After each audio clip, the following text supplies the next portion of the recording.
Agora eu queria falar um pouco sobre o Yoga, o Samkhya e o Tantra.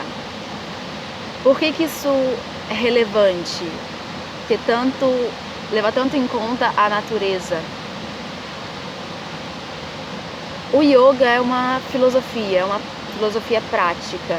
Ele traz técnicas, ele traz exercícios respiratórios, ele traz a meditação, para que nós sejamos capazes de nos desenvolver como seres humanos, né? De ampliar o nosso potencial, de ativar realmente tudo aquilo que um ser humano é capaz. O ser humano é o único ser que não nasce pronto, ele não nasce já com todo o seu potencial.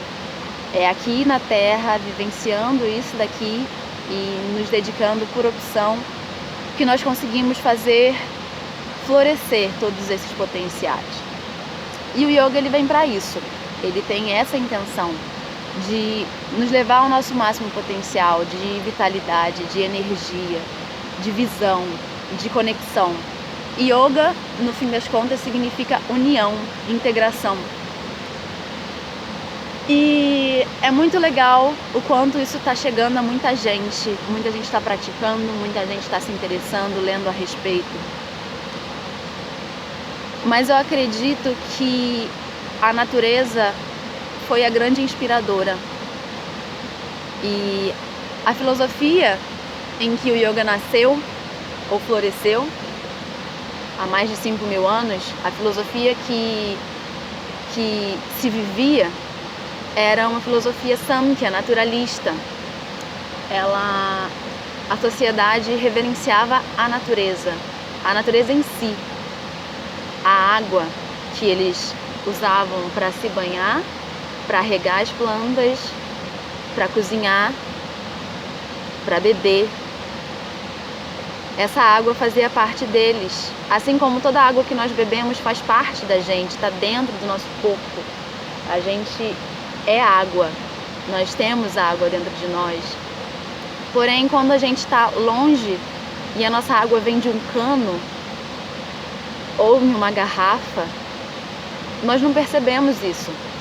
A gente, na nossa vida moderna, se privou de ter um contato direto e perceber realmente que nós somos parte da natureza, que nós estamos na natureza e, na verdade, é essa natureza aqui que nos ampara e ela tem muita sabedoria para oferecer. Esse povo também era tântrico.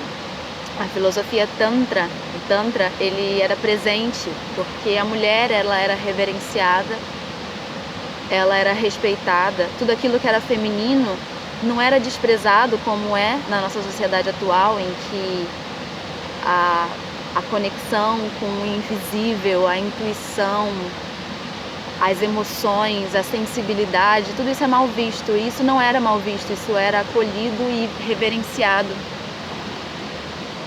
E isso fazia com que a relação com a natureza fosse completamente diferente, porque uma relação patriarcal com a natureza acaba enxergando sempre a natureza como algo utilitário, né? Então nós vamos para a natureza para retirar algo, para aproveitar os seus recursos. A gente chamamos de recursos naturais. Não são recursos, são forças, são seres vivos. O rio é vivo, o fogo é vivo, tudo isso é vida. E quando a gente enxerga a natureza de um ponto de vista patriarcal, a conexão é muito difícil. Mas quando nós nos abrimos para essa sensibilidade, para a sensorialidade e para a reverência, né? Para o puja. O puja é uma prática tântrica e ele consiste em uma retribuição, em você ofertar a sua energia como um agradecimento por aquilo que está te trazendo, te ensinando, por aquilo que é superior a você, no sentido de algo que está te oferecendo muito. E a natureza nos oferece. Quando a gente consegue entrar em um contato próximo com a natureza, não um conceito de natureza, não um pensamento de natureza, mas a natureza mesmo, a floresta, a mata, as árvores, o rio, o fogo, a terra.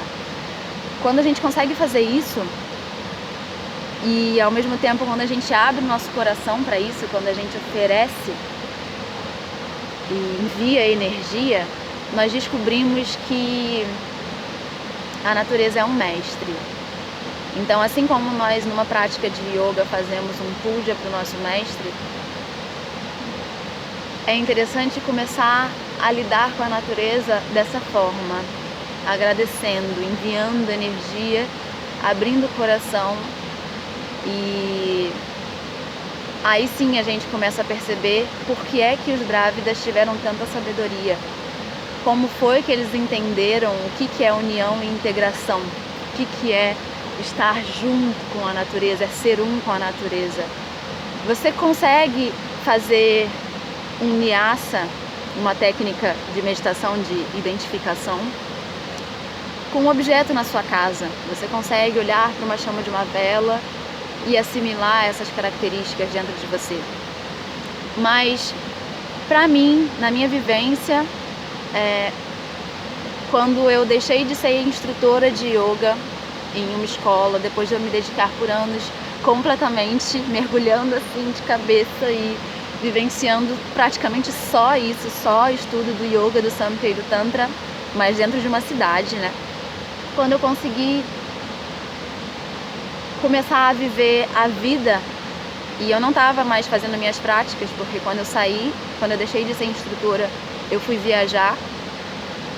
E aí foi no momento em que eu mergulhei na natureza, em que eu fiquei em contato direto com ela por 3 meses seguidos, sem eletricidade, que eu realmente descobri o que era yoga, o que era samkhya, o que era tantra. Foi aí que eu fui ver e sentir na pele por que é que os Drávidas tiveram tanta sabedoria, que realmente a natureza ela passa a sabedoria quando você abre o seu coração. Não é simplesmente você ir para a floresta e ficar ali.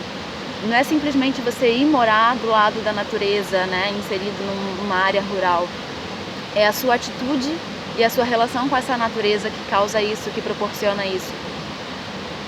Então, foi quando eu estive ali me relacionando com os elementos da natureza e comendo de plantas e colhendo essas plantas e agradecendo e devolvendo para a terra e bebendo a água e cozinhando com a água e me banhando com a água e entrando no rio e tudo ao mesmo tempo, foi que naturalmente começaram a brotar dentro de mim essas práticas que eu me dedicava tanto para fazer na sala de aula, na sala de prática, e não conseguia alcançar da mesma forma.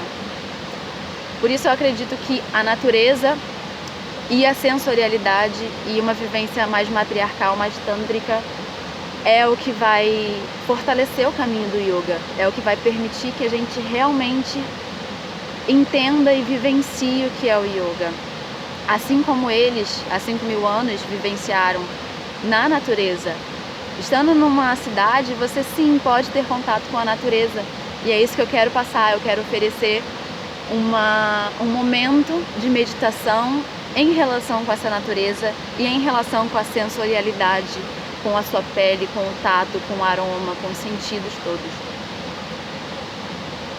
E sendo isso também um impulso para que você, quando estiver na natureza, vivencie isso de forma muito mais profunda, que seja capaz de abrir o coração e de entender que cada árvore é um mestre, de verdade, não é uma forma de se falar. E que quando você atinge essa vivência, quando você consegue se relacionar com ela dessa forma, você vai ouvir dentro de você, na sua mente, mensagens que não estão vindo de você, que você está sendo presenteado. Então,